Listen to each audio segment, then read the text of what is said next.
വീണ്ടും ഒരു വീഡിയോ ആയിട്ട് കണ്ടുമുട്ടാൻ ഗുണം കർത്താവ് വീണ്ടും ഒരു സാഹചര്യം തന്നു. നമ്മൾ ഈ നിൽക്കുന്ന വിഷയം, അപ്പോസ്തലന്മാർ യേശുവിനെ ധിക്കരിച്ചുവോ? യേശുവിനെ അപ്പോസ്തലന്മാർ ധിക്കരിച്ചുവോ? ധിക്കരിക്കാൻ പറ്റുമോ? അതാണ് നമ്മൾ ചിന്തിക്കുന്ന വിഷയം. കാരണം സ്നാനത്തിൻ്റെ കാര്യത്തിലാണ് അപ്പോസ്തലന്മാർ യേശുവിനെ ധിക്കരിച്ചു എന്ന് ക്രൈസ്തവ വിശ്വാസികൾ പറയുന്നത്. അത് ശരിയാണോ? ഒരിക്കലും അപ്പോസ്തലന്മാർക്ക് യേശുവിനെ ധിക്കരിക്കാൻ പറ്റില്ല. അവർ ധിക്കരിച്ചിട്ടുമില്ല. കാരണം അവർ അതിൻ്റെ യഥാർത്ഥ സത്യം മനസ്സിലായപ്പോഴാണ് അവരങ്ങനെ ചെയ്തത്. കാരണം അവർക്ക് ആത്മാവ് ലഭിച്ചപ്പോഴാണ്, ആത്മാവ് ലഭിക്കുമ്പോഴാണ് പൂർണ്ണമായിട്ടും സത്യമേത അസത്യമേതാന്ന് മനസ്സിലാക്കാൻ പറ്റുന്നത്. അപ്പോൾ യേശു പറഞ്ഞത് എന്താണ്? നിങ്ങൾ മത്തായിയുടെ സുവിശേഷം 28-ാം അധ്യായത്തിൻ്റെ 19 വാക്യം, ആകയാൽ നിങ്ങൾ പുറപ്പെട്ട് പിതാവിൻ്റെയും പുത്രൻ്റെയും പരിശുദ്ധാത്മാവിൻ്റെയും നാമത്തിൽ സ്നാനം കഴിച്ചും ഞാൻ നിങ്ങളോട് കൽപ്പിച്ചതൊക്കെയും പ്രമാണിപ്പാൻ തക്കവണ്ണം ഉപദേശിച്ചും കൊണ്ട് സകല കാര്യങ്ങളെയും ശിഷ്യരാക്കിക്കൊള്ളുവിൻ.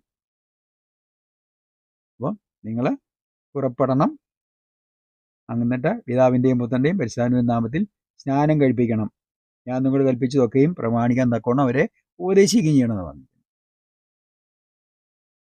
അപ്പോൾ കർത്താവ് ഇങ്ങനെ പറഞ്ഞു, അതങ്ങനെ തന്നെ ചെയ്യണം എന്ന് ശഠിക്കുന്നത് അത് ദൈവത്തിൻ്റെ ആത്മാവിൽ നിന്നല്ല.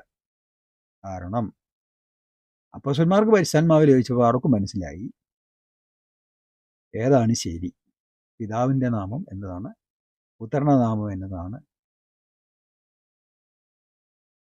പരിശുദ്ധാത്മാവിന് അങ്ങനെ ഒരു നാമമുണ്ടോ? ഏതാണ് ഇതിൻ്റെ എല്ലാം കൃത്യമായ കാര്യം? കാരണം മനുഷ്യൻ്റെ രക്ഷയ്ക്ക് വേണ്ടി നൽകപ്പെട്ട മറ്റൊരു നാമവുമില്ല. അത് യേശു എന്ന നാമമാണ്. മറ്റൊരുത്തനും രക്ഷയില്ല. രക്ഷിക്കപ്പെടുവാൻ ഒരേ ഒരു നാമമുള്ളൂ. അപ്പം രക്ഷിക്കപ്പെടുക എന്ന് പറഞ്ഞാൽ സ്നാനം പെടുക, മാനസാന്തരപ്പെടുക, സ്നാനപ്പെടുക.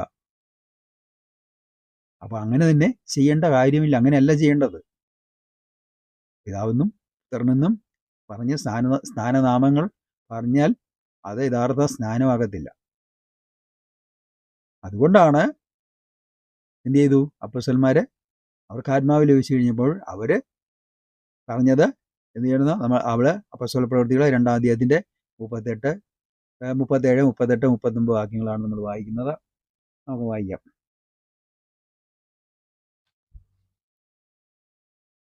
ഇത് കേട്ടിട്ട് അവർ ഹൃദയത്തിൽ കുത്തുകൊണ്ടു. ഇത് കേട്ടിട്ട് അവർ അപ്പോസ്തല